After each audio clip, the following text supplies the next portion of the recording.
제가 이렇게 보니까 여자 성도님들이 그래도 꽤 계신데 혹시 여러분들 결혼하실 때 청혼 어떻게 받으셨습니까? 연세가 좀 많으신 분들은 청혼을 안 받고 이렇게 부모님들이 이렇게 정해주셔서 뭐 그렇게 결혼하신 분도 있겠죠. 근데 제가 예전에 한번 들었더니 우리 권사님 같은 경우는 이렇게 연애 결혼하셨다고 맞습니까? 예, 연세 많으셔도 그랬다고 이야기는 제가 들었는데, 이런 연애 결혼을 하면 남자가 여자한테 결혼하자고 얘기를 해야 되잖아요. 청혼해야 되잖아요. 프로포즈를 하지 않습니까? 여러분들은 프로포즈를 어떻게 받으셨는지 모르겠습니다. 제가 이 말씀을 준비하면서 나는 어떻게 했나 제가 생각을 해봤거든요. 근데 별로 생각이 안 나요. 뭐라고 말했는지도 사실 잘 기억이 안 나고, 뭐 어떤 특별한 이벤트를 하거나 그러지도 않았던 것 같아요. 근데 그러다 보니까 제 말씀을 준비하면서 좀 너무 한 거 아니었나? 이렇게 스스로 좀 이런 생각이 들더라고요. 월스트리트 저널에 이런 기사가 실렸습니다. 우리나라 젊은이들이 이 청혼 문화에 있어서 허례 허식이 도를 넘었다, 이런 내용의 기사였어요. 이게 올해 6월 달인가 나온 기사더라고요. 제목이 결혼식 전 비싼 장애물 4,500달러짜리 청혼, 이렇게 되어 있습니다. 4,500달러면 오늘 환율로 약 590만 원 정도 되더라고요. 이게 하룻밤에 몇백만 원이 넘는 그러한 비싼 호텔에서 명품 백에 뭐 보석에 이런 것들을 받으면서 청혼을 해야 된다라고 하는 거죠. 근데 이 사진도 실리고 막 이랬는데 이렇게 청혼을 하는 남자들한테 물어봤대요. 왜 이렇게 하냐? 대답 중에 하나가 이런 거였습니다. 자기 여자친구가 SNS 사진을 보여주는 거예요. 핸드폰의 사진을. 근데 그 사진이 뭐냐면 자기 친구가 이렇게 호텔에서 명품 백을 받으면서 프로포즈한 그거를 찍은 사진을 보여주는 거예요, 남자친구한테. 그럼 그 사진을 본 남자친구가 자기도 그렇게 해주지 않으면 안 된다는 거죠. 근데 여자들은 왜 그렇게 요구할까? 생각해 보니까요, 이런 요즘 이 SNS가 참 좋은 거긴 한데요, 소통을 이렇게 원활하게 하니까. 근데 한 가지 좀 문제가 있는 것 같아요. 뭐 인스타 막 이런 거 있지 않습니까? 거기에다가 자신의 그런 어떤 일상 사진 이런 거 막 올리잖아요. 그런데 명품을 내가 가지고 있어도 이게 딱 보이게 사진을 찍지 않습니다. 이렇게 살짝 보이게 사진을 찍어서 이렇게 인스타에 올리면 친구들이 보고 명품이야? 막 이러면서 놀라면서, 근데 이런 걸 보면서 만족감을 갖게 된다라고 하는 거죠. 근데 이런 모든 것들이 사실은 다 허례, 허식이다, 이런 생각을 합니다. 근데 요즘만 그런가? 사실 그렇지 않죠. 옛날부터 우리나라 결혼식 할 때 또 장례식 할 때 이런 허례, 허식이 사실 굉장히 심했습니다. 이게 관혼상제에 있어서 허례, 허식이 좀 심했다는 거죠. 근데 왜 이러한 허례, 허식을 가질까? 이러한 것들을 통해서 내가 가진 게 좀 없어도, 또 내가 좀 부족해도 이러한 것들을 좀 잘 치러야 우리 집안의 체면을 좀 차릴 수 있다, 이런 생각들이 들기 때문에 아마 그런 것 같습니다. 이 허례라고 하는 말을 사전을 찾아보니까요, 겉으로만 번지르르하게 꾸미는 행위다, 거칠애다, 이렇게 이야기를 해요. 근데 생각해 보니까요, 이 허례는 사실 다른 사람들에게 크게 엄청 피해를 주는 것은 아닌 것 같아요. 뭐 자기가 돈을 좀 많이 써서 그런 것이지 남에게 큰 피해를 주는 건 아니겠죠. 그런데 위선은 좀 다릅니다. 위선. 여러분, 위선은 뭡니까? 속은 전혀 그렇지 않은데, 착하지 않은데 겉으로 착한 척하는 게 위선이에요. 양의 탈을 쓰고 그 양떼 속에 들어가 있는 늑대, 이게 위선 아닌가요? 근데 왜 양의 탈을 쓰고 그 속에 들어가 있습니까? 양을 잡아먹으려고 그러잖아요. 그래서 처음에는 막 도와주는 척, 친절한 척, 착한 척 하다가 딱 기회가 되면, 때가 되면 자기의 이 본 모습을 드러내요. 그래서 양을 잡아먹는, 이게 자신만 속이는 것이 아니라 남도 속여요. 그렇게 하면서 다른 사람들에게 피해를 주는 것이 바로 이 위선이다, 이렇게 말할 수 있는 거죠. 허례도 사실은 우리가 버려야 되고 나쁜 것이지만 사실 허례보다 더 나쁜 게 이 위선이다, 이런 생각이 듭니다. 근데 이 철로 역정에 보니까요, 이 허례와 위선, 특별히 이 종교적인 형식주의자, 위선자에 대한 이야기가 나와요. 내 이러한 종교적 형식주의자, 위선자, 이 허례와 위선이라고 하는 이름으로 나오는 이러한 사람들은 절대로 천국에 못 들어간다라고 하는 것이 이 철로 역정을 통해서 우리에게 가르쳐주는 내용입니다. 이 허례와 위선을 통해서 오늘 함께 또 하나님의 은혜를 나누어 보도록 하겠습니다. 자, 책에 있는 내용을 제가 먼저 좀 읽을게요. 그리스도는 위험의 길에 처한 그 사람들 생각에 괴로워하며 길을 가다가 두 사람이 좁은 길 왼쪽 담을 뛰어넘어 오는 것을 보았다. 그들은 한 사람의 이름은 허례였고 다른 한 사람의 이름은 위선이었다. 여러분은 어디서 오는 길이며 또 어디로 가는 길입니까? 우리는 헛된 영광이라는 도시에서 사는 사람들인데 영예를 얻으려고 시온산으로 가는 길입니다. 그런데 왜 문이 아닌 담을 넘어서 오십니까? 문으로 들어가지 아니하고 다른 데로 넘어가는 자는 도적이요 강도라는 말을 모르십니까? 우리 마을 사람들은 그 문으로 들어오려면 너무 멀리 돌아서 와야 하기 때문에 더 빠른 지름길을 택합니다. 그래서 우리처럼 담을 넘어오는 것은 예사지요. 그렇지만 그 방법은 우리가 찾아가는 천성의 주님께서 밝히신 뜻을 어기고 제멋대로 행한 죄로 간주되지 않을까요? 그러자 그들은 그 점에 관한 한 크리스천이 걱정할 필요가 없다고 잘라 말했다. 본인들은 오랜 관습에 따라서 그렇게 한 것이고 필요하다면 그것이 1000년 이상 행해온 관습임을 증명할 수도 있다고 말했다. 자, 우리가 지난 시간에 이 크리스천이 3명이 이렇게 영적인 잠에 빠져 있는 것을 보고 굉장히 안타까워하는 이러한 모습을 보았습니다. 단순과 나태와 거만이라고 하는 이러한 영적 잠에 빠져 있는 사람들, 이들을 보면서 안타까워하면서 길을 가는데 갑자기 앞에 이 천성으로 가는 이 좁은 길에 왼쪽 담을 넘어오는 두 사람을 보게 되었던 거예요. 그 두 사람의 이름이 한 사람은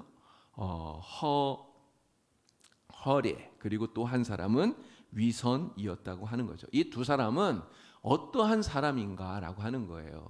이 두 사람은 참된 믿음은 갖지 못했는데 그냥 형식만 가지고 있는 껍데기 신자다, 이렇게 말할 수 있습니다. 그런 예수님 당시에 바리새인들이 바로 이러한 허례와 위선과 같은 사람이라고 말할 수 있는 거죠. 이런 바리새인들이 얼마나 열심히 종교 생활을 했는지 우리는 잘 압니다. 정말 우리는 그 사람들과 같이 종교 생활하기 진짜 힘들 거예요. 그들이 가지고 있었던 그런 종교적 그 의가 얼마나 뛰어난지 정말 모릅니다. 근데 이러한 사람들 겉으로는 정말 화려한 그런 종교적인 모습을 가지고 있는데 그래서 겉으로 보기에는 굉장히 아름다운데 실제로 그 속은 그렇지 않다는 거예요. 예수님께서 뭐라고 말합니까? 회칠한 무덤과 같다 그랬어요. 회칠한 무덤. 이런 회칠한 무덤이 무슨 뜻이에요? 겉으로 보면 아름답게 장식해서 굉장히 멋있어 보이고 아름다워 보이고, 그런데 그 속은 어떻다는 거죠? 시체가 썩고 있습니다. 냄새가 나요. 정말 더러운 것이죠. 이 허례와 위선이 바로 그러한 사람이다라고 이야기를 해요. 자, 오늘 읽었던 본문 말씀 가운데 바울은 이 허례와 위선과 같은 신자를 가리켜서 이렇게 말합니다. 자, 디모데후서 3장 5절 말씀 우리 큰 소리를 읽어보겠습니다. 경건의 모양은 있으나 경건의 능력은 부인하니 이 같은 자들에게서 내가 돌아서라. 아멘. 자, 이 사람들은 무엇을 갖고 있다고요? 경건의 모양은 갖고 있어요. 그러니까 겉모습으로 정말 경건한 척해요. 그런데 무엇이 없습니까? 경건의 능력이 없어요. 자, 바울은 이러한 사람들에게서 어떻게 하라고 그럽니까? 내가 돌아서라 이야기를. 우리가 이러한 허례와 위선과 같은 사람이 되어서는 안 된다는 거죠. 자, 이 허례와 위선은 또한 어떤 사람인가? 자기 방법대로 편하게 쉽게 신앙생활을 하려고 하는 사람이 바로 이 허례와 위선과 같은 사람이라고 하는 거죠. 자, 크리스천과 아까 나누었던 대화를 여러분 생각해 보십시오. 자, 허례와 위선이 지금 어떻게 이 좁은 길 안에 들어왔습니까? 어디로 왔어요? 담을 넘어왔어요. 담을 넘어왔는데 이 사람들은 담을 넘어온 이것을 뭐라고 말합니까? 지름길이라고 그랬어요. 지름길. 이런 지름길이 뭐예요? 빨리 질러가는 길이잖아요. 돌아가면 멀어요. 힘들어요. 그런데 지름길로 오면 금방 갈 수 있고요. 편하고 쉬워요. 자, 여러분들은 지름길을 택하겠습니까? 아니면 좁은 문으로 돌아가는, 멀리 돌아가야 되는 어렵고 힘든 좁은 문으로 가는 길을 택하겠습니까? 그럼 어떤 길을 택하겠어요? 여러분들은 다 좁은 문을 택할 줄로 믿습니다. 여기 있는 분들은 진짜 아무도 이 담장 넘어온 분들이 없으리라고 이렇게 믿어요. 자, 그런데 이 사람들은 담장을 넘어가요. 그러면서 이것을 지름길이라고 생각해요. 근데 우리가 분명히 알아야 되는 것은 이겁니다. 신앙생활에 있어서, 천국 가는 길에 있어서 지름길은 있다 없다? 절대로 없다는 거예요. 지름길은 없어요. 반드시 정도로 바른 길로 가야 돼요. 좁은 문으로 들어와서 좁은 길을 통해서 천국에 가야 돼요. 이것을 우리 주님이 말씀하셨고 우리 하나님이 그것만 인정하는 것입니다.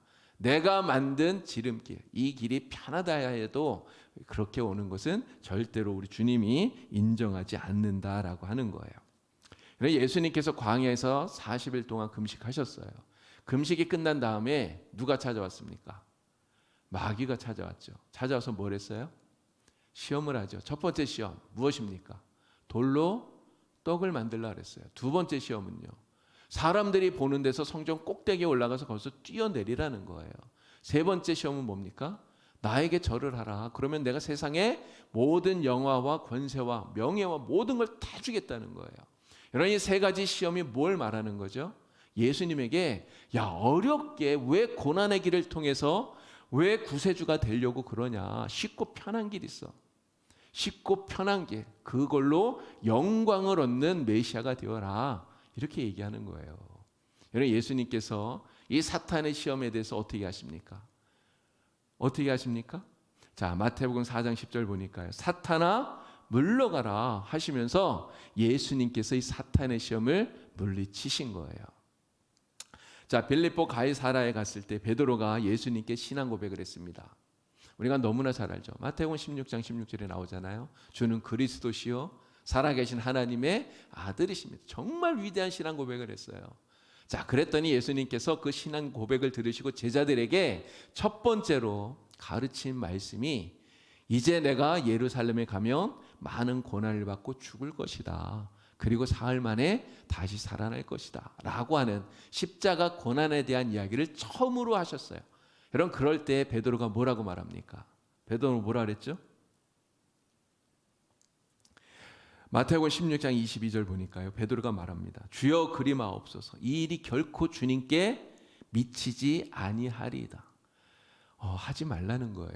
여러분, 왜 베드로가 예수님을 만류할까요? 아니, 예수님 왜 하필이면 그런 힘든 길을 가십니까? 쉬운 길이 있고 편한 길이 있는데. 예수님은 기적을 행하시잖아요. 권능을 가지고 계시잖아요. 예수님께서 정말 놀라운 기적 하나 딱 행하시고 사람들 막 모아서 거기 깃발 딱 꽂아 놓으면 그럼 제자들이 예수님을 막 왕으로 추대하고요. 그럼 사람들이 다 따라올 거 아닙니까? 그러면 그냥 쉽게 예수님이 왕이 될 수 있고 이스라엘의 독립도 이룰 수 있고 그냥 쉬운 길이 있는데 왜 예수님 죽으려고 합니까? 무슨 십자가를 진다고 그래요? 하지 마세요라고 말하고 있는 거예요. 여러분, 베드로가 이렇게 얘기하니까 예수님 뭐라고 말합니까?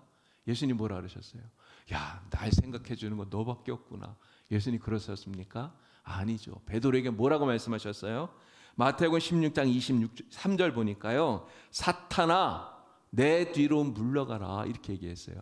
조금 전에 예수님을 그리스도로 고백했던 베드로에게 사탄이라고 말하면서 내 뒤로 물러가라. 네가 하나님의 일은 생각하지 않고 사람의 일만 생각하는구나. 예수님께서 정말 무섭게 책망하셨다는 거죠. 여러분, 고난을 피하고 쉽게 신앙생활하는 거, 이건 누가 주는 생각일까요? 주님이 주는 생각입니까? 절대 아니에요.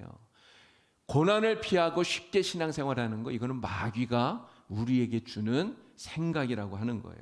이 허례와 위선은 바로 이러한 사탄의 마귀의 속임수에 속은 거예요. 그래서 굳이 좁은 문으로 들어갈 필요가 없다고 생각한 거죠. 왜 굳이 멀리 돌아서 그 좁은 문으로, 그 힘든 문으로 들어와야 되나? 그냥 담만 살짝 넘으면 되는데, 이렇게 생각을 한 거예요. 그래서 좁은 문을 가는 길을 택하지 않고 그냥 담을 넘는 이 쉬운 길, 지름길이라고 말하면서 그것을 선택했다라고 하는 거죠. 그러나 우리 주님께서는, 우리 하나님께서는 반드시 좁은 문으로 들어오라고 말씀합니다. 왜 좁은 문으로 들어오라고 그러실까요? 왜 그렇게 합니까? 우리 힘들게 하시려고 그럴까요?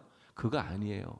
좁은 문으로 들어오는 의미가 있습니다. 좁은 문은 바로 예수 그리스도가 나의 구주임을 믿고 확신하는 믿음의 문이기 때문에 그래요. 그리고 이 좁은 문으로 들어온다는 것은 바로 예수님을 믿음으로써 주님 앞에 나의 죄를 고백하고 회개하는 회개의 문이라는 거죠. 그래서 좁은 문으로 들어온다. 이것은요, 회개하고 믿음으로 주님께로 나온다는 이야기예요. 자, 그런데 교회 안에 이 좁은 문으로 들어오지 않은 사람들이 있다는 이야기입니다. 이 허례와 위선처럼. 그래서 교회 안에 들어와 앉아 있는데 그들에게는 회개가 없어요. 믿음이 없어요. 여러분, 회개와 믿음 없이 하나님 나라 갈 수 있을까요? 갈 수 있을까요? 못 갑니다. 그런데 그들은 어떻게 생각해요? 그래도 나는 교회 안에 있으니까 난 천국 갈 수 있어. 이렇게 생각한단 말이죠. 근데 이것은 정말 착각하는 거예요. 착각도 보통 착각이 아니에요. 얼만큼 착각하는 겁니까? 아주 대단히 많이 착각하는 거예요. 절대로 갈 수 없어요. 회개하지 않고 믿음으로 나오지 않으면. 여러분, 주님께서 이런 사람들을 뭐라고 부르시는가? 자, 요한복음 10장 1절 말씀 우리 크게 읽겠습니다. 내가 진실로 진실로 너희에게 이르노니 문을 통하여 양의 우리에 들어가지 아니하고 다른 데로 넘어가는 자는 절도며 강도요. 아멘. 자, 다른 데로 들어오는 사람, 문을 통해서 들어오지 않고 담을 넘어서 들어온 이 허례와 위선 같은 사람, 예수님 뭐라고 부릅니까? 절도, 강도예요. 이런 절도와 강도가 천국 갈 수 있습니까? 못 가요. 갈 수 없다는 거죠. 신앙생활은 내가 편한 대로, 나 하고 싶은 대로, 여러분, 그렇게 하는 게 신앙생활이 절대 아니에요. 하나님께서 우리에게 말씀하신 대로 정도로 하는 게 신앙생활이라는 거죠. 근데 어떤 사람들은 이런 이야기 합니다. 아니, 왜 꼭 그렇게 힘들게 신앙생활 해야 되나? 좀 편하게 하면 안 되나? 뭐 주일날만 예배 드리면 되지, 뭐 주일 오후도 와야 되고 수요일도 와야 되고 금요일도 와야 되고 새벽에도 와야 되고 뭐 꼭 그렇게 하나? 그냥 교회만 다니면 되지, 이렇게 얘기한단 말이죠.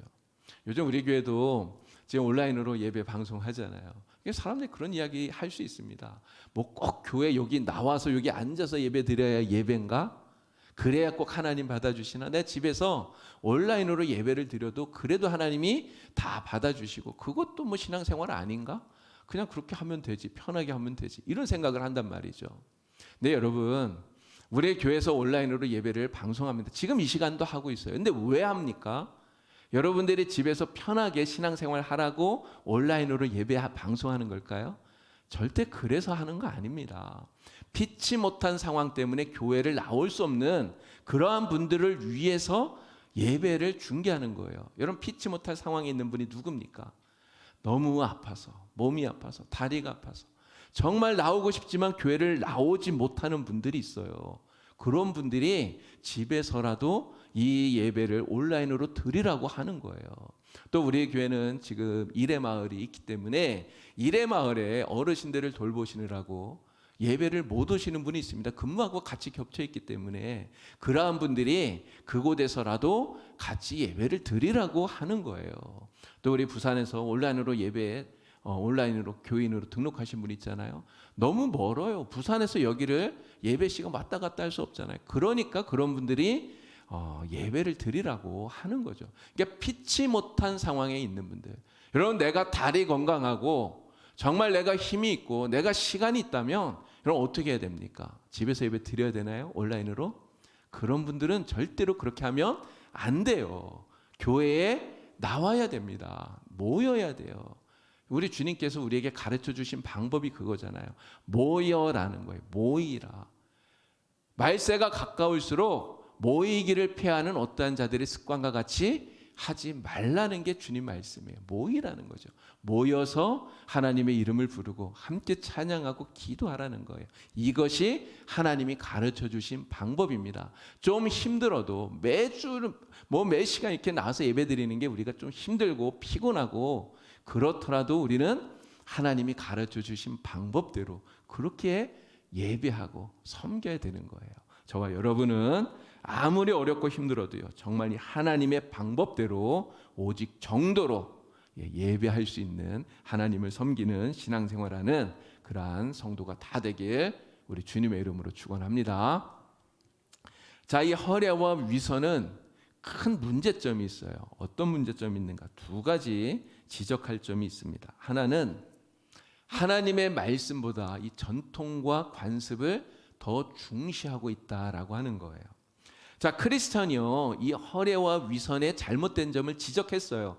담을 넘어온 것은 잘못된 것입니다라고 분명히 지적을 해요. 그랬더니 이 허례와 이 위선이 뭐라고 말하냐면, 자기들이 그렇게 한 것은 오랫동안 행해왔던 관습, 전통을 따라서 한 거기 때문에 문제될 게 없다고 이야기를 한단 말이에요.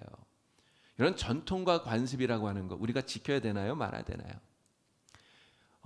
꼭 무시하면 안 됩니다. 사실 이 전통과 관습은 중요해요. 진짜 중요해요. 이런 교회도 마찬가지입니다. 우리 봉산교회도 지금 이제 올해 60년의 역사를 갖고 있잖아요. 이렇게 60년 긴 시간을 지내다 보면 자연스럽게 전통이 만들어지고 또 관습이 만들어져요. 이게 교회에서 가지고 있는 이런 전통, 관습, 좋은 것들은 우리가 잘 지켜야 됩니다. 근데 어떤 목사님들이 그렇게 하더라고요. 젊은 목사들 특히. 교회 딱 부임을 했는데, 담임 목사로 딱 갔는데 가자마자 제일 먼저 뭐 하냐? 주보를 바꿔요. 주보를 바꾸고 예배 형태를 바꿔요. 또 예배 순서를 바꿔요. 근데 문제는 그렇게 하면 두 가지 반응이 나온다는 거죠. 어떤 분들은 이렇게 얘기합니다. 야, 참신한데? 야, 새로운데? 젊은 목사가 뭔가 좀 달라. 이렇게 얘기하는 사람이 있어요. 그런데 또 어떤 분들은 뭐라고 말하는지 아십니까? 뭐야? 우리가 지금까지 해오던 것은 다 잘못되었다는 거야? 이렇게 생각을 하면서 반발하는 분들이 생긴다는 거죠. 여러분, 그래서 교회가 해오고 있었던 전통, 관습 이란 것들 좋은 것이라면 여러분 잘 존중하고 지켜주는 게 사실은 필요해요. 그리고 무언가 좀 새로운 것들은 너무 급하게 할 것이 아니라 좀 천천히 그렇게 바꿔나가는 것이 좋겠죠. 자, 그런데 아무리 좋은 전통과 관습이라 할지라도 하나님의 말씀보다 앞설 수 있을까요? 더 중요할 수 있을까요? 절대로 그렇지 않다는 것입니다. 성경의 권위를 넘어서는 거 없어요. 오랫동안 행해왔다고 하는 이유로 하나님 말씀을 무시하고 나의 행동이 옳다고 말하고 있는 이 위선과 허례의 이러한 태도는 그래서 잘못되었다라고 말하는 것입니다. 또 이 허례와 위선이 무슨 이야기합니까? 자기들의 이 행동이 1000년 넘게 이어져 온 거라고 얘기를 해요. 1000년 넘게. 1000년 넘게 이 담을 넘어온 사람들이 1000년 전부터, 그러니까 초대교회 때부터 지금까지 계속해서 모든 시대에 있었다는 이야기예요. 정말 많은 사람들이 그렇게 행했다는 이야기예요. 자, 그래서 내가 이게 좀 잘못된 건 줄은 알지만 지금까지 관습적으로 이렇게 해온 거니까 괜찮아, 이렇게 생각한다는 거죠. 근데 이게 바른 생각입니까? 이건 잘못된 생각이에요. 제가 경주제일교회 있을 때 그 경주제일교회는요, 정문에서 나가서 우회전을 딱 하면 도로가 하나 딱 나와요. 근데 이 도로에 바로 횡단보도가 있는 게 아니고 횡단보도가 조금 오른쪽으로 가야 있고 또 왼쪽에 이렇게 떨어져 있어요. 근데 바로 이렇게 교회에서 탁 나왔는데 횡단보도를 건너가려면 한참 이렇게 걸어서 돌아가야 되잖아요. 그러니까 사람들이 거의 대부분 어떻게 하는지 아십니까? 어떻게 할까요? 그냥 무단횡단을 해요. 건너가요. 솔직히 말하면 저도 엄청 많이 건너 다녔습니다. 무단횡단을 했어요. 이게 잘못이라는 걸 제가 모르고 한 거 아니에요. 그냥 건너가면서 야, 여기 그렇게 가면 안 되는데, 이런 솔직히 찔리는 마음이 있는데도 불구하고 그런데도 건너요. 여러분 왜 건너는지 아십니까? 거기서는 거의 대부분 모든 사람이 그냥 다 건너 다니니까.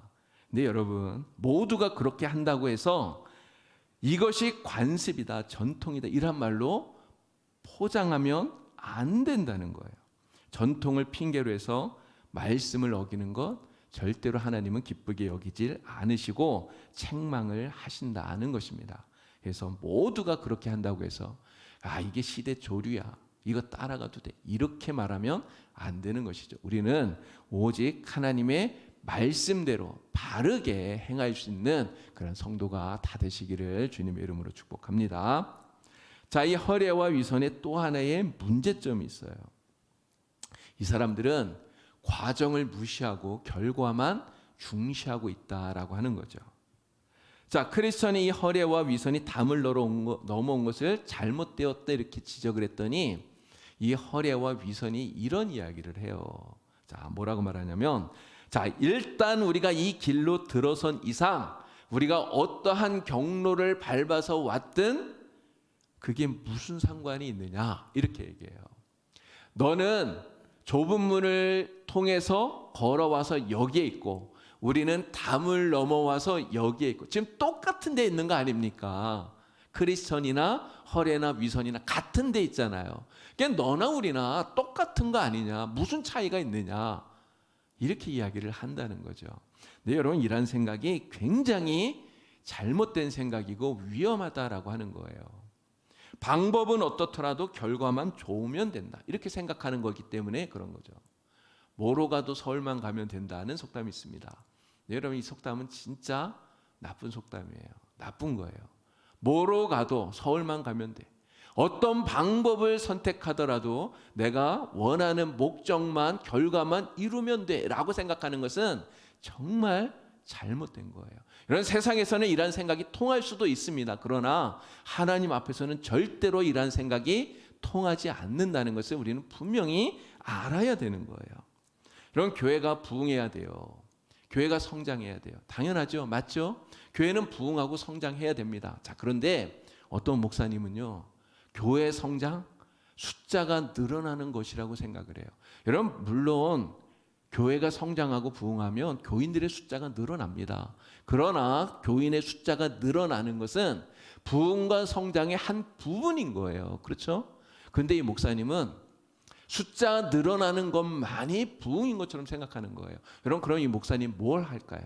어떻게 해서든지 숫자를 늘리기 위해서 가진 방법, 모든 방법을 막 동원하는 거예요. 그래서 막 연예인을 불러다가 공연도 하고요.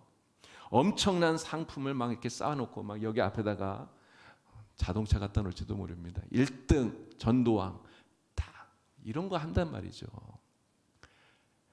제가 예전에 이런 이야기도 들었어요. 어떤 주일학교 교사가 자기 반을 부흥시키기 위해서요, 매주마다 아이들에게 교회 출석을 하면 용돈을 줬다는 거예요. 용돈을. 아이들이 어떻게 할까요? 용돈 받으려고 길을 쓰고 참석을 해요.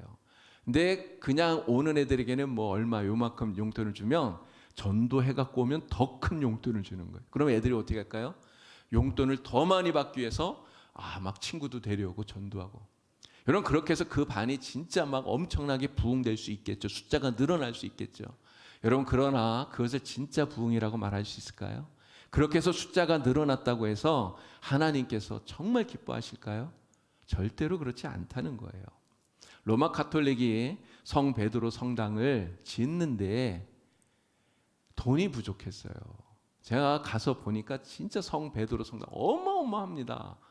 근데 그 성 베드로 성당을 짓는데 돈이 부족해요. 돈이 부족하니까 어떻게 합니까? 면죄부를 팔았어요. 면죄부를. 이거 사면 당신 부모가 지금 지옥 가려고 그 연옥에 딱 거기 기다리고 있는데 동전이 땡그랑 떨어질 때 당신 부모가 천국으로 갑니다. 이렇게 얘기하는 거예요. 당신의 죄를 지었어도 이 면죄부만 사면 죄를 용서받을 수 있습니다. 얘기를 하는 거예요. 그러니까 사람들이 막 앞을 다퉈서 그 면죄부를 사는 거죠. 그 돈을 가지고 성 베드로 성당을 지었어요. 이런 성전을 짓는다는 게 얼마나 중요한 일입니까? 얼마나 귀한 일이에요. 그런데 그것을 위해서 면죄부를 팔았다? 여러분, 하나님 기뻐하실까요? 절대 기뻐하지 않죠. 여러분, 그래서 종교개혁이 일어났던 거예요. 아무리 목적이 좋아도 방법이 잘못되면 안 됩니다. 결과만 중시하고 과정을 무시하면 안 돼요. 하나님의 말씀에서 떠난 방법, 과정, 이러한 것은요, 아무리 그 결과가 대단해도 절대로 하나님이 인정해 주지 않아요. 여러분, 이러한 사람들에게 주님이 무엇이라고 말하는지 우리 하나님 말씀을 같이 읽어보도록 하겠습니다.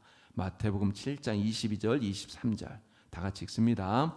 그날에 많은 사람이 나더러 이르되 주여 주여 우리가 주의 이름으로 선지자 노릇하며 주의 이름으로 귀신을 쫓아내며 주의 이름으로 많은 권능을 행하지 아니하였나이까 하리니 그때 내가 그들에게 밝히 말하되 내가 너희를 도무지 알지 못하니 불법을 행하는 자들아 내게서 떠나가라 하리라. 아멘. 여러분, 이 사람들이 얼마나 많은 일을 했습니까? 내가 주의 이름으로 권능을 행했다고 얘기해요. 내가 주의 이름으로 선지자 노릇을 했대요. 내가 주의 이름으로 귀신을 쫓아냈대요. 어마어마한 일을 했다는 거죠. 그러나 주님이 뭐라고 말합니까? 내가 너희를 도무지 모르겠다. 나는 너를 모른다. 불법을 행한 자야 나를 떠나라. 주님 얘기합니다. 불법. 여러분, 왜 불법이라고 말하죠? 하나님의 방법대로 하지 않았기 때문에 불법인 거예요. 하나님이 말씀하시는 방법이 아니라 자기 생각대로, 자기 의지대로 했기 때문에 불법이라고 말하는 거예요. 아무리 목적이 좋아도 하나님이 말씀하시는 방법이 아니라면 그것은 잘못된 것입니다. 하나님이 인정하지 않아요. 저와 여러분은 정말 하나님의 일을 하나님의 방법으로 아름답게 할 수 있는 그런 성도가 다 될 수 있길 바랍니다. 자, 허례와 이선은요, 또 이런 이야기도 해요. 크리스천이 이렇게 얘기하니까, 야, 그래도 우리는 율법도 지키고 규례도 지키고 정말 양심적으로 살기 때문에 너와 우리는 별로 다른 점이 없어, 이렇게 얘기해요. 크리스천과 이 허례와 위선이 별로 다르지 않다는 거예요. 근데 사실 겉으로 보면 별로 달라 보이는 게 없습니다. 그런데 결정적으로 크리스천과 이 허례와 위선이 다른 점이 있어요. 세 가지 다른 점이 있습니다. 첫 번째는 그들이 입고 있는 이 겉옷이 다르다는 거예요. 겉옷이. 여러분, 크리스천은 어떤 겉옷을 입고 있을까요? 십자가 언덕에서 주님을 만났을 때 주님께서 그의 더러운 옷을 다 벗겨주시고 주님이 입혀주신 그 옷을 크리스천은 입고 있어요. 여러분, 이 옷이 무슨 옷입니까? 너는 이제 죄인이 아니야. 너는 의인이야. 하나님께서 인정해 주시는 의의 옷이에요. 바로 하나님이 입혀주신 의의 옷을 크리스천은 입고 있는 거예요. 여러분, 이 옷을 입고 마지막 날 심판대 앞에 딱 서게 되면 하나님이 그 옷을 입은 크리스천을 보고 뭐라고 말할까요? 야, 너는 죄인이 아니구나. 너는 의인이구나. 하나님 인정해 주셔서 야, 너는 천국으로 들어가도 돼. 인정해 주시고 허락해 주신다는 거죠. 자, 그런데 이 허례와 위선도 지금 옷을 입고 있습니다. 겉옷을. 근데 이 사람들이 입고 있는 겉옷은 무슨 옷일까요?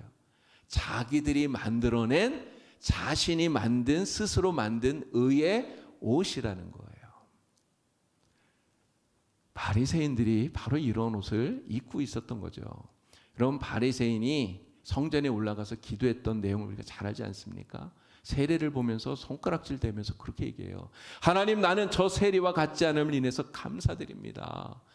나는 저 세리와 같지 않습니다. 나는 죄인이 아닙니다. 이렇게 얘기해요. 나는 일주일에 2번씩 금식하고 나는 하나님 앞에 소득의 11조를 드리고 도색도 하지 않고 간음도 하지 않고 불의도 행하지 않습니다. 나는 의로운 사람입니다. 이렇게 얘기해요. 스스로 의로운 옷을 입고 있다고 생각한단 말이죠. 근데 주님 뭐라고 말합니까? 누가 하나님께 의롭다함을 입었는가? 그 바리새인인가? 여러분, 바리새인인가요? 바리새인 아니에요. 자기는 의로운 옷을 입고 있다고 생각을 했는데 하나님은 너는 의로운 옷을 입고 있지 않아. 이렇게 말씀하신다는 거죠. 여러분, 라오디게아 교회 교인들이 바로 이러한 사람이었다는 거예요. 라오디게아 교회 교인들은요, 다 부자였습니다. 다 부자라 교회 오면 헌금을 어마어마하게 하는 거예요. 이 헌금을 많이 하다 보니까 이 사람들 무슨 생각하는지 아십니까? 야, 내가 이 정도 헌금하니까 나는 좋은 교인이야. 나 훌륭한 교인이야. 나 이 정도 하니까 나는 정말 신앙심이 뛰어난 사람이야. 하나님이 엄청 좋아하실 거야. 이렇게 생각하는 거예요. 스스로 자만하죠. 영적으로 부유하다 생각해요. 근데 이 라오디게아 교회 교인들을 향해서 주님께서 뭐라고 하시는가가 중요하죠. 자, 말씀을 같이 읽어봅니다. 계시록 3장 17절이에요. 내가 말하기를 나는 부자라 부요하여 부족한 것이 없다 하나 내 곤고한 것과 가련한 것과 가난한 것과 눈먼 것과 벌거벗은 것을 알지 못하는도다. 이게 주님의 말씀입니다. 라오디게아 교회 교인들은 내가 정말 부유하다. 여러분, 부자는 얼마나 옷을 잘 입겠어요. 그죠? 그런데 주님 뭐라고 말합니까? 너 벌거벗었다는 거예요. 벌거벗었다. 여러분, 벌거벗은 임금님 이야기 잘 알지 않습니까? 벌거벗고는 자기가 마치 멋있는 그런 왕의 옷을 입은 것처럼 그렇게 사람들 앞에 나가요. 자기는 옷을 입었다는 거죠. 근데 우리 주님 뭐라고 말합니까? 너는 벌거벗고 있다. 이 허례와 위선이 마치 벌거벗은 임금님처럼 벌거벗고도 자신이 의의 옷을 입고 있는 것처럼 착각하고 있는 사람들이라는 거죠. 자, 크리스천과 이 허례와 위선 무엇이 또 다른가? 차이점. 두 번째는 표시가 있느냐 없느냐예요. 이마의 표시. 자, 크리스천에게 있는 이 이마의 표시는 무엇입니까? 십자가 언덕에서 주님 만났을 때 우리 주님께서 야, 너는 정말 나를 믿는 내 백성이야. 하나님의 백성이 하나님 인정해 주시고 그 이마에다가 하나님이 도장을 꽉 찍어준 거예요. 넌 내 거야. 이렇게 하나님이. 그 도장이 그 표시가 크리스천에게는 있단 말이에요. 근데 사실 이 표시가 우리 눈에는 보이질 않아요. 안 보여요. 그런데 누구에게는 보입니까? 하나님께 보여요. 하나님. 하나님은 그 표시가 있는지 없는지 확실하게 구분하신다는 거죠. 근데 이 허례와 위선은 그 이 표시가 있습니까? 없습니까? 없어요. 왜 없을까요? 십자가 언덕을 거쳐서 오지 않았기 때문이에요. 십자가를 통해서 예수님을 만나지 않았고 예수님 앞에 회개하지 않고 예수님을 구주로 영접하지 않았기 때문에 그들은 하나님의 백성이 되질 못한 거예요. 교회 안에 있지만 그래서 표가 없어요. 자, 세 번째 다른 점이 무엇일까요? 두루마리. 약속의 두루마리를 가지고 있느냐 없느냐입니다. 자, 이 십자가 언덕에서 크리스천에게 주님께서 이 약속의 두루마리를 주셨어요. 하나님의 말씀이 기록되어진. 지난 시간에 제가 이야기하면서 이게 성경이라고 이렇게 말씀을 드렸잖아요. 근데 사실은 그냥 이 책인 성경 이것만 말하느냐? 사실은 그렇지 않아요. 자, 크리스천이 이 십자가 언덕에서 주님을 만났을 때 어떠한 확신을 가졌습니까? 나는 주님으로 인하여서 죄 용서를 받았다는 확신을 가져요. 구원의 확신을 가져요. 자, 그런데 이 구원의 확신을 더 단단하게, 더 굳건하게 만들어주는 게 무엇입니까? 바로 이 하나님의 말씀인 거예요. 그래서 이 두루마리, 이 성경을 크리스천은 이 순례길을 걸어가는 동안 힘들 때 늘 펼쳐서 읽으면서 이 구원의 확신을 더 단단하게, 굳건하게 이렇게 만들었다라고 하는 거죠. 자, 천사가 이 두루마리를 주면서 천성문에 이르렀을 때 그것을 제시하라고 말합니다. 여러분, 이 성경책 우리가 이거 책으로 된 거 이거 들고 가서 천성문에서 이거 이렇게 내라는 이야기일까요? 그런 얘기가 아니에요. 뭘 내라는 겁니까? 바로 이 말씀에 근거해서 예수님이 나의 구주임을 확실하게 믿는 이 믿음의 확신, 구원의 확신을 제시하라는 거예요. 크리스천은 이렇게 제시할 수 있는데 이 허례와 위선은 이 구원의 확신이 있다 없다? 없다는 거예요. 없어요. 여러분, 왜 구원의 확신이 없을까요? 주님을 못 만났기 때문이에요. 십자가에서 주님을 못 만났기 때문에. 당연히 구원받은 경험도 없고 죄를 씻김 받은 그러한 확신도 아무것도 없으니까 구원의 확신이 있을 수가 없는 거죠. 그럼 이 사람들은 왜 이 순례길에 들어왔을까요? 크리스천을 만났을 때 이 허례와 위선이 얘기합니다. 우리는 영예를 얻으려고, 영광을 얻으려고 이 길에 들어왔다고 얘기를 해요. 이 허례와 위선이 살고 있던 그들의 고향 마을의 이름이 헛된 영광이에요. 헛된 영광. 헛된 영광에 살던 이들이 이 교회 안에 들어와서 자신의 유익을 구하고 자신의 영광을 구하고 그것 때문에 여기 와 있다는 거죠. 여러분, 우리 교회는 정말 이러한 허례와 위선 같은 이러한 사람이 정말 단 한 사람도 없는 줄로 믿습니다. 근데 여러분, 진짜 교회 안에 이런 사람들이 있어요. 여러분, 이제 국회의원 선거가 얼마 안 남았어요. 그죠? 내년 4월인가 막 그런데 여러분 그러면 진짜 한 표가 얼마나 중요합니까? 그러니까 표 때문에 막 교회에 막 이렇게 돌아다니는 사람들이 생기더라고요. 믿음도 없이. 이 사람들이 교회만 옵니까? 절에도 가고요. 하여간 표가 있는 곳을 다 찾아다녀요. 여러분 구원의 확신 없이 교회 안에 들어온다고 해서 여러분 그들이 구원받는 게 아니다라고 하는 것이죠. 자, 이 세 가지 이들은 그것을 갖질 못했어요. 겉옷 그리고 이마의 표시 두루마리. 여러분 이 세 가지는 누가 주는 것입니까? 다 하나님이 주시는 거예요. 내가 만들어내는 거 아니에요. 내가 쟁취할 수 있는 것도 아니에요. 우리가 구주 예수님을 믿으면 하나님이 은혜로 우리에게 다 주시는 거예요. 그리스도는 이것을 갖고 있는데 이 허례와 위선은 이 세 가지를 갖고 있질 못해요. 그래서 이 세 가지를 갖고 있지 못하는 이 허례와 위선, 한마디로 말하면 짝퉁 이렇게 말할 수 있습니다. 가짜라는 거죠. 근데 문제는 겉으로 보면 너무너무나 비슷해요. 정말 비슷해요. 그래서 우리 사람들은 이게 진짜인지 가짜인지 구분이 잘 안 돼서 속을 수 있어요. 근데 사람은 속을 수 있는데 하나님은 절대로 안 속는다. 하나님은 안 속아요. 하나님은 정확하게 구분합니다. 이것이 알곡인지 가라지인지. 언제 구분될까요? 마지막 심판날. 키질하시잖아요, 하나님이. 그럼 키질하면 어떻게 됩니까? 키질하면 할수록 가라지는 밖으로, 알곡은 안으로. 그래서 가라지는 모아서 하나님 어떻게 하신다고요? 다 묶어서 불에 태워버리신대요. 절대로 이런 허례와 위선과 같은 가라지 짝퉁 그리스도인은 천국에 들어갈 수 있습니까? 없습니까?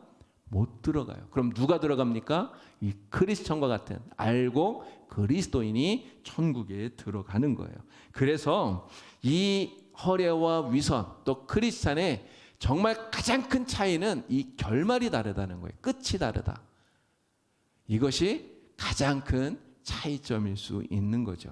오늘 우리는 이 허례와 위선 같은 짝퉁 신앙인이 절대로 되어서는 안 됩니다. 여러분 교회 안에 교인인 숫자가 많아야 돼요. 정말 많아야 돼요. 그런데 짝퉁이 많으면 하나님 기뻐하실까요? 진짜는 몇 분 없고 나머지가 다 짝퉁만 가득 차 있다. 하나님 기뻐하실까요? 안 기뻐합니다. 여러분 아모스에게 아모스 선지자를 통해서 하나님 하시는 말씀이 있어요. 정말 무서운 이야기입니다. 자, 우리 이 말씀 같이 읽어봅니다. 아모스 5장 21절에서 23절 말씀. 우리 큰 소리로 읽겠습니다. 내가 너희 절기들을 미워하여 멸시하며 너희 성회들을 기뻐하지 아니하나니 너희가 내게 번제나 소제를 드릴지라도 내가 받지 아니할 것이요 너희의 살찐 희생의 화목제도 내가 돌아보지 아니하리라. 내 노랫소리를 내 앞에서 그칠지어다. 내 비파소리도 내가 듣지 아니하리라. 이런 주님께서 하시는 말씀입니다. 하나님이 뭐라고 말합니까? 내가 너희의 절기를 미워한다. 내가 너희의 성회를 기뻐하지 않는다. 너희가 드리는 예배 내가 진저리가 난다. 하지 마라는 거예요. 예배 드리지 마라. 너희가 번제나 소제를 드릴지라도 내가 받지 않을 것이다. 너희 살찐 희생의 제물도 내가 안 받겠다 얘기해요. 아무리 예물을 많이 가지고 와서 아무리 헌금을 많이 해도 나 그거 싫어한다. 안 받는다는 거예요. 내 노랫소리, 내 비파소리를 내가 듣지 않겠다. 그쳐라 얘기하죠. 찬송 부르지 말라는 거예요. 왜 그렇게 말합니까? 짝퉁이니까. 짝퉁으로 가득 차가지고 거기서 하는 거 하나님 전혀 기뻐하지 않는다는 거예요. 우리 봉산교회는 정말 모든 성도가 짝퉁이 아니라 진짜인 줄로 믿습니다. 우리 옆에 있는 분에게 한번 얘기해 보세요. 이렇게 보시고 짝퉁 같아 보이면 짝퉁 아닌가요? 진짜 같아 보이면 진짜십니다. 한번 해보십시오. 제가 보니까 여기 나오신 분들은 다 진짜입니다. 다 진짜 알곡이에요. 여러분 우리 봉산교회 모든 성도가 진짜 알곡 성도 되어서 우리 하나님 기쁘시게 하는 참된 신앙인 온전한 믿음의 사람 다 되길 우리 주님의 이름으로 간절히 축원합니다. 네, 기도드립니다. 하나님 아버지, 오늘 우리는 허례와 위선 같은 짝퉁 신앙인 되지 않도록 주여 도와주시옵소서. 정말 하나님이 기뻐하시는 참된 믿음의 사람, 참 그리스도인 되어서 하나님, 이 순례길 끝까지 잘 걸어가게 하여 주시고 우리가 소망하고 우리가 바라는 하나님의 나라 기쁨으로 들어갈 수 있도록 성령님 인도하여 주시옵소서. 예수님의 이름으로 기도드리옵나이다. 아멘.